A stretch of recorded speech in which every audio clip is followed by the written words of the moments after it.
Oke kawan-kawan, jadi untuk kawan-kawan yang ingin berkebun sawit tapi lahannya rawa-rawa, jadi jangan lupa bikin pengairan seperti ini atau bikin parit seperti ini teman-teman. Karena kalau musim kemarau itu biasanya airnya sawitnya terendam air teman-teman. Dan sawit itu paling tidak bagus teman-teman kalau dia terendam air. Kalau bisa terendam 1 bulan 2 bulan itu sangat tidak bagus teman-teman. Sawitnya akan terganggu pertumbuhannya. Jadi kita harus mau tidak mau bikin parit seperti ini teman-teman. Ini kemarin awalnya aliran air ya, aliran utama. Memang tidak begitu besar teman-teman untuk airnya. Tapi kalau lagi musim hujan itu biasanya di sini-sini air semua teman-teman. Tapi karena udah kita bikin parit seperti ini, airnya jadi terarah teman-teman. Ini ya, dia mengalirnya ke sini. Nah, dia mengalirnya ke sini teman-teman. Di sini baru kita bikin parit yang agak besar. Cara bikinnya kita simple teman-teman. Ini kemarin kita ikut aliran utamanya, terus kita ikuti sampai ujung dari lahan kita teman-teman. Terus untuk di ini lorong-lorong sawitnya, di gawangannya kita bikin juga parit kecil teman-teman. Karena dia akan lebih mudah turun airnya, langsung dari sini mengalir terarah kemudian ke aliran utamanya. Ini juga inspirasi buat kita juga ya, kalau mau bikin perkebunan sawit di rawa khususnya, jangan lupa harus bikin perairan seperti ini. Karena kalau tanpa ada parit seperti ini, sawit tidak akan tumbuh bagus teman-teman. Dan kalau lebih bagus lagi, bikin seperti ini, tanpa timbun. Nah, kita bikin tanpa timbun seperti ini, khusus di batang saja ya. Nah, ini kemarinnya air semua teman-teman di sini. Sebelum ada parit seperti ini, air semua. Ini sudah ada pendangkalan, harus nanti diperbaiki lagi. Tapi biasanya kalau sawitnya sudah besar, airnya akan mengering teman-teman. Beda ya, kalau kita baru tanam airnya masih banyak, tapi kalau udah lama, udah sawit kita udah besar, itu biasanya sudah agak mengering teman-teman. Untuk dulu kalian bisa lihat di sini air semua, kita jalan pun susah teman-teman. Terus sekarang karena sudah dibikin parit seperti ini, sudah alhamdulillah ya, sudah bagus. Nih untuk sawitnya pun kalian bisa lihat, ini kalau tanpa ada penataan paritnya seperti ini, sawitnya tidak akan bisa tumbuh sempurna teman-teman. Dia biasanya akan menguning dan pertumbuhannya terhenti. Oke, kita lanjut jalan-jalan lagi ya. Sudah ada buahnya, tapi ini harusnya dibuang ya. Untuk bibitnya Sriwijaya teman-teman, umur 2 tahunan kurang lebih. Nah, ini juga, ini bekas rawa-rawa. Seperti inilah kalau rawa-rawa.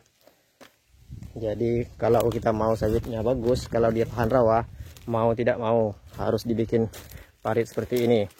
Baik menggunakan alat berat, baik itu manual. Yang penting harus ada perairan seperti ini.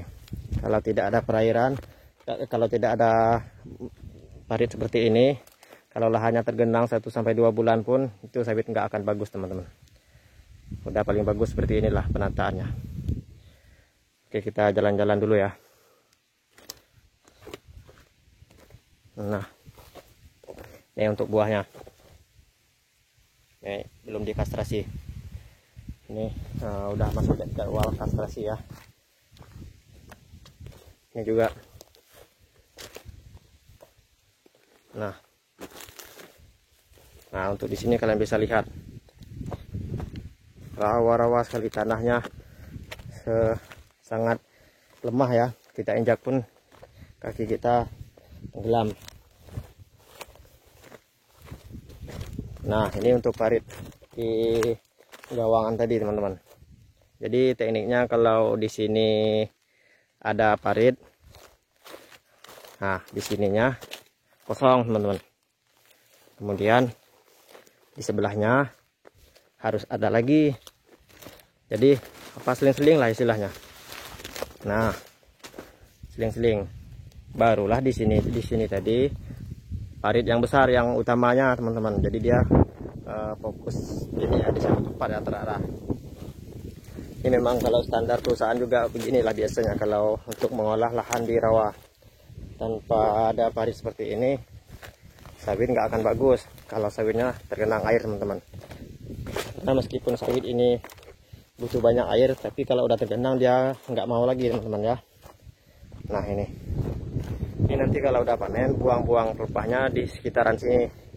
Karena di gawangan ini, nah yang kosong ini untuk angkut buah teman-teman. Ini kosong ini memang untuk angkut buah ya. Nanti untuk pelepahnya kalau kita buang di sini. Nah kayak gitu biasanya teman-teman untuk penataannya ya. Jadi kalau mau bikin kebun, penataannya dari awal memang harus bagus agar nanti enak kita kalau kita lagi di kebun. Ini buahnya, kalian bisa lihat sendiri ya. Ya kalau lahan di rawa, kalau penataannya bagus teman-teman, pertumbuhannya pun akan bagus sekali. Nih kita lihat ke sini lagi. Ini untuk yang ini pohonnya besar, tapi ini ya masih kastrasi. Ini juga, nah bibit Sriwijaya teman-teman. Nah terus sampai ke sana pokoknya parit terus teman-teman. Untuk itu di gawangannya kayak itu tadi ya, kayak ini kosong, di sebelahnya parit, kosong lagi di sebelahnya, dan sebelahnya lagi parit. Jadi itu untuk penataan kebun kita di ke depannya agar lebih bagus, lebih terarah teman-teman, lebih rapi. Untuk berkebun kita memang harus direncanakan dari awal, jangan cuma asal-asalan ya. Oke lah teman-teman ya, terima kasih, sampai jumpa lagi di video kita berikutnya.